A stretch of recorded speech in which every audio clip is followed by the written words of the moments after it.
नमस्कार। महामना परिवार के यूट्यूब चैनल में आप सभी का हार्दिक स्वागत है। आइए हम देखते हैं इन दिनों ज्वलंत जो मुद्दे हैं उनसे जो संबंधित प्रश्न हैं। आज का वीडियो थोड़ा सा लंबा होगा क्योंकि कुछ दिनों से करंट अफेयर्स के वीडियो अपलोड नहीं कर पा रहे थे हम, तो ध्यान से देखेंगे। आज के महत्वपूर्ण प्रश्नों को हमने शामिल किया है। कुल प्रश्नों की संख्या 30 है। आइए शुरू करते हैं। प्रश्न नंबर पहला है, हाल ही में किस देश ने क्राफ्ट प्रोग्रेस 77 को लॉन्च किया है? तो इसका सही जवाब है रूस। रूस ने कार्गो स्पेसक्राफ्ट प्रोग्रेस 77 को लॉन्च किया है। आगे प्रश्न नंबर दूसरा देखते हैं। 16 फरवरी को किस राज्य के पुलिस बल का स्थापना दिवस मनाया गया है? तो इसका सही जवाब है दिल्ली पुलिस। दिल्ली पुलिस का 74th स्थापना दिवस मनाया गया है 16 फरवरी को। आगे प्रश्न नंबर तीसरा देखेंगे। हाल ही में इंटरनेशनल क्रिमिनल कोर्ट का नया अभियोक्ता प्रोसिक्यूटर किसे चुना गया है? तो इसका सही जवाब है करीम खान, जिनका संबंध ब्रिटेन से है। इनका कार्यकाल कुल 9 सालों तक रहेगा। इंटरनेशनल क्रिमिनल कोर्ट युद्ध अपराधों, मानवता के खिलाफ अपराधों, नरसंहार आदि मामलों को देखता है। इंटरनेशनल क्रिमिनल कोर्ट की स्थापना आज से लगभग 20 साल पहले हुई थी, जिसमें कि कुल 123 सदस्य हैं और इंटरनेशनल क्रिमिनल कोर्ट का मुख्यालय नीदरलैंड के हेग में है। नीदरलैंड के हेग में है। आगे प्रश्न नंबर चौथा देखेंगे। तारापुर शहीद दिवस कब मनाया गया है? तो इसका सही जवाब है 15 फरवरी। प्रत्येक वर्ष 15 फरवरी को तारापुर शहीद दिवस मनाया जाता है। इस दिवस पर 15 फरवरी वर्ष 1932 में बिहार राज्य के मुंगेर के तारापुर में एक गोलीकांड हुआ था, जिसमें ब्रिटिश अधिकारियों ने कुछ नौजवानों को गोलियों से भून दिया था। तो इन शहीदों के स्मृति में उनको श्रद्धांजलि देने के लिए इस दिवस का आयोजन हर वर्ष 15 फरवरी को किया जाता है। गौरतलब है कि हाल फिलहाल में मुंगेर के जयराम विप्लव ने तारापुर शहीद दिवस की ऐतिहासिक घटना को भारत के यशस्वी प्रधानमंत्री नरेंद्र मोदी से साझा किया था, जिसे मोदी जी ने अपने मन की बात कार्यक्रम में इस घटना विशेष की चर्चा भी की थी। तो ये प्रश्न काफ़ी महत्वपूर्ण हो जाता है कि तारापुर शहीद दिवस कब मनाया गया है? तो इसका सही जवाब है 15 फरवरी। आगे प्रश्न नंबर 5वां देखेंगे। 11वां राष्ट्रीय संस्कृति महोत्सव का आयोजन कहाँ किया जाएगा? तो इसका सही जवाब है पश्चिम बंगाल। आगे प्रश्न नंबर 6वां देखेंगे, जो अंतर्राष्ट्रीय महत्व का प्रश्न है। हाल ही में भारत सरकार ने किस देश में खाद्य सुरक्षा को मजबूत करने के लिए 2000 मीट्रिक टन चावल भेंट किया है? तो इसका सही जवाब है सीरिया। सीरिया की राजधानी दमिश्क है और यदि सीरिया के मुद्रा की बात करें तो सीरियन पाउंड यहाँ की मुद्रा है और वर्तमान में सीरिया के प्रेसिडेंट बशर अल असद हैं। आगे प्रश्न नंबर 7वां देखेंगे। हाल ही में टायर निर्माता कंपनी C8 ने किसे अपना ब्रांड एम्बेसडर बनाया है? तो इसका सही जवाब है राणा दग्गुबत्ती। क्लास ले रहे हैं क्या? क्यों? राणा दग्गुबत्ती को टायर निर्माता कंपनी C8 ने अपना ब्रांड एम्बेसडर नियुक्त किया है। ये वही राणा दग्गुबत्ती है जिन्हें हम लोग बाहुबली फिल्म में भल्लाल देव की भूमिका में देखते हैं। आगे प्रश्न नंबर 8वां है। हाल ही में वोल्वो कार्स इंडिया ने किसे अपना प्रबंध निदेशक नियुक्त किया है? तो इसका सही जवाब है ज्योति मल्होत्रा। माफ कीजिएगा, टाइपिंग में थोड़ा मिस्टेक हो गई है, ज्योति मल्होत्रा। आगे प्रश्न नंबर 9वां देखेंगे। हाल ही में हिमा दास को किस राज्य में उप अधीक्षक बनाया गया है? तो इसका सही जवाब है असम। असम के ढींग जिले की हैं हिमा दास और उसी जिले में हिमा दास को वहाँ की डीएसपी बनाया गया है। हिमा दास एक धाविका है। आगे प्रश्न नंबर 10वां देखेंगे। हाल ही में भारत का पहला डॉल्फिन रिसर्च सेंटर कहाँ बन रहा है? तो इसका सही जवाब है पटना। पटना में भारत का पहला डॉल्फिन रिसर्च सेंटर बन रहा है। आगे प्रश्न नंबर 11 देखेंगे। हाल ही में भारत का कौन सा राज्य कोको के उत्पादन में प्रथम स्थान पे है? कोको को हिंदी में कहवा बोलते हैं, जिससे काफ़ी बनाई जाती है, कॉफ़ी। तो इसका सही जवाब है आंध्र प्रदेश। आंध्र प्रदेश में कॉफ़ी का सर्वाधिक उत्पादन होता है और आंध्र प्रदेश में कोको के बृहत उत्पादन के पीछे सबसे बड़ी वजह यही है कि कोको को इंटरक्रॉपिंग पैटर्न में शामिल कर लिया गया है। इंटरक्रॉपिंग पैटर्न का मतलब होता है अंतर फसल की खेती जो होती है। कोको एक उष्णकटिबंधीय फसल है जिसके विकास के लिए अधिक वर्षा और छाया की ज़रूरत होती है। इंटरक्रॉपिंग पैटर्न में कोको के साथ नारियल, सुपारी और वनस्पति तेल, रबर इत्यादि की भी खेती की जाती है। आगे प्रश्न नंबर 12 देखेंगे। हाल ही में किसने मिस इंडिया 2020 का खिताब अपने नाम किया है? काफ़ी महत्वपूर्ण प्रश्न है। मिस इंडिया 2020 का खिताब अपने नाम किया है मानसा वाराणसी ने, जो कि तेलंगाना के हैदराबाद की है।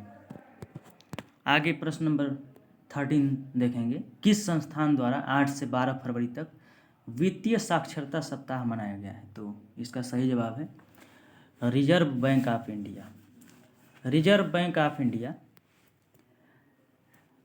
हर वर्ष किसी विषय विशेष पे वित्तीय साक्षरता सप्ताह मनाया करता है। तो इस वर्ष 8 से 12 फरवरी को वित्तीय साक्षरता सप्ताह मनाया गया है। आगे प्रश्न नंबर 14 देखेंगे। अंतर्राष्ट्रीय मिर्गी दिवस कब मनाया गया है? तो इसका सही जवाब है 8 फरवरी। 8 फरवरी को अंतर्राष्ट्रीय मिर्गी दिवस मनाया गया है। आगे प्रश्न नंबर 15 देखेंगे। हर साल यूनानी चिकित्सा पद्धति पर केंद्रित विश्व यूनानी दिवस कब मनाया जाता है? तो इसका सही जवाब है 11 फरवरी। यह दिन हर साल प्रसिद्ध यूनानी विद्वान और समाज सुधारक हकीम अजमल खान की जयंती के रूप में मनाया जाता है। तो इस प्रश्न का जवाब है 11 फरवरी। 11 फरवरी को विश्व यूनानी दिवस मनाया जाता है। आगे प्रश्न नंबर 16वां देखेंगे। किस देश ने वर्ष 2026 के अंत तक चंद्रमा पर पहला परमाणु रिएक्टर स्थापित करने की योजना बनाई है? तो इसका सही जवाब है संयुक्त राज्य अमेरिका। संयुक्त राज्य अमेरिका ने वर्ष 2026 के अंत तक चंद्रमा पर पहला परमाणु रिएक्टर स्थापित करने की योजना बनाई है। आगे प्रश्न नंबर 17वां देखेंगे। किस राज्य सरकार ने जलाभिषेकम नामक एक जल संरक्षण अभियान शुरू किया है? तो इसका सही जवाब है मध्य प्रदेश। मध्य प्रदेश की सरकार ने जलाभिषेकम नामक एक जल संरक्षण अभियान शुरू किया है। आगे प्रश्न नंबर 18 देखेंगे। भारत सरकार और किस राज्य ने विश्व बैंक के साथ मिलकर $100 मिलियन की परियोजना पर हस्ताक्षर किए हैं? तो इसका सही जवाब है छत्तीसगढ़। छत्तीसगढ़ और भारत सरकार ने विश्व बैंक के साथ मिलकर के छत्तीसगढ़ के जो आदिवासी परिवार हैं उनके विकास कार्यों के लिए $100 मिलियन की परियोजना पर हस्ताक्षर किए हैं। और यह पूरी राशि चिराग प्रोजेक्ट के तहत राज्य के दूर दराज के क्षेत्रों में आदिवासी परिवारों के विकास कार्यों में खर्च की जाएगी। आगे प्रश्न नंबर 19 देखेंगे। वैज्ञानिकों को पूर्वी हिमालय क्षेत्र में किन 2 राज्यों की सीमा पर भूकंप का पहला भूगर्भीय साक्ष्य मिला है? तो इसका सही जवाब है असम और अरुणाचल प्रदेश। वैज्ञानिकों को पूर्वी हिमालय क्षेत्र में असम और अरुणाचल प्रदेश की सीमा पर ये भूकंप के ऐतिहासिक भूगर्भीय साक्ष्य मिले हैं। अगर ऐतिहासिक दस्तावेजों की माने तो वर्ष 1667 ईस्वी में इस भूकंप ने शहर को पूरी तरह से तहस नहस कर दिया था। तो वैज्ञानिकों को बहुत ही बड़ी कामयाबी हाथ लगी है असम और अरुणाचल प्रदेश की सीमा से। आगे प्रश्न नंबर 20वां देखेंगे। भारत का पहला परागणकर्ता पार्क, पोलिनेटर पार्क, किस राज्य में स्थापित किया गया है?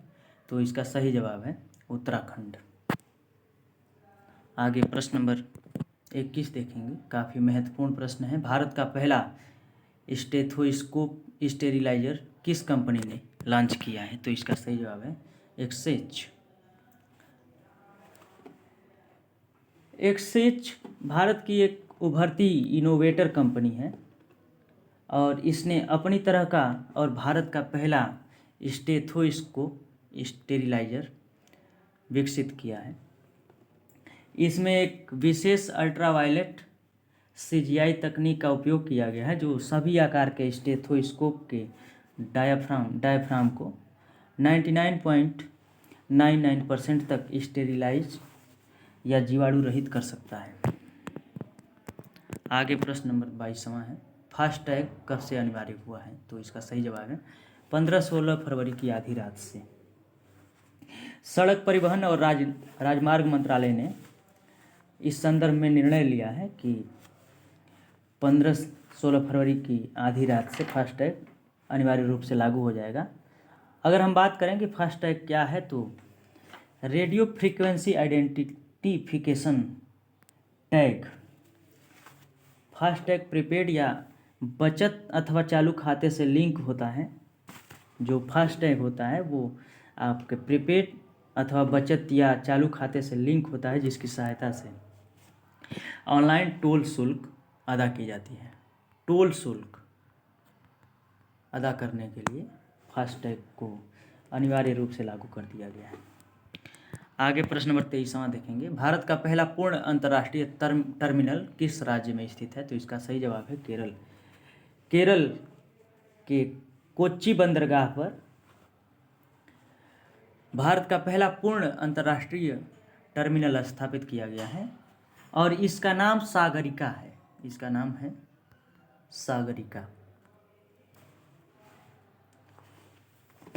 वर्तमान प्रधानमंत्री नरेंद्र मोदी ने इसका उद्घाटन किया है और इसमें सभी अत्याधुनिक सुविधाएं हैं। आगे प्रश्न नंबर 24। चित्तौरा झील उत्तर प्रदेश के किस जिले में है? तो इसका सही जवाब है बहराइच। हाल ही में खबरों में रही ये झील, चित्तौरा झील, काफ़ी महत्वपूर्ण इस मामले में हो जाती है कि 16 फरवरी को प्रधानमंत्री ने महाराजा सुहेलदेव स्मारक और चित्तौरा झील के विकास कार्य की वीडियो कॉन्फ्रेंसिंग के माध्यम से शिलान्यास किया है। यह कार्यक्रम महाराजा सुहेलदेव की जयंती के मौके पर उत्तर प्रदेश के बहराइच जिले में आयोजित किया गया था। जैसा कि आप सभी जानते हैं कि महाराजा सुहेलदेव एक ऐतिहासिक पुरुष रहे हैं जिन्होंने तुर्की सेना को पराजित किया था और इनका शासन जो है श्रावस्ती के आसपास के क्षेत्रों पर रहा है। आगे प्रश्न नंबर 25वां देखेंगे। हाल ही में 550 मिलियन वर्ष पुराने जानवर डिकिंसोनिया का जीवाश्म कहाँ पाया गया है? तो इसका सही जवाब है भीमबेटका। भीमबेटका की गुफाएं जो है मध्य प्रदेश में स्थित हैं और यहाँ के रॉक शेल्टर्स से 550 मिलियन वर्ष पुराने जानवर जिसका नाम डिकिंसोनिया है उसका जीवाश्म पाया गया है। कुल 3 जीवाश्म पाए गए हैं। कुछ शोधकर्ताओं ने एक शोध पत्र प्रकाशित किया है जिसका नाम गोंडवाना रिसर्च है। यह एक मैगजीन है, इसमें प्रकाशित किया है इस रिपोर्ट को। भीमबेटका की गुफाएं जो कि मध्य प्रदेश में हैं, इनकी पेंटिंग लगभग 30,000 वर्ष पुरानी है।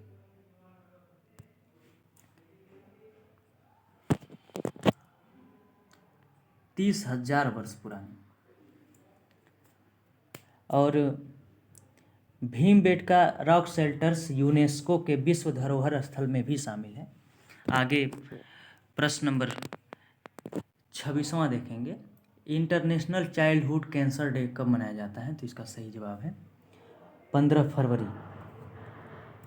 15 फरवरी को हर साल इंटरनेशनल चाइल्डहुड कैंसर डे मनाया जाता है और इसका मकसद चाइल्डहुड कैंसर के प्रति जागरूकता फैलाना है। विश्व स्वास्थ्य संगठन ने वर्ष 2018 में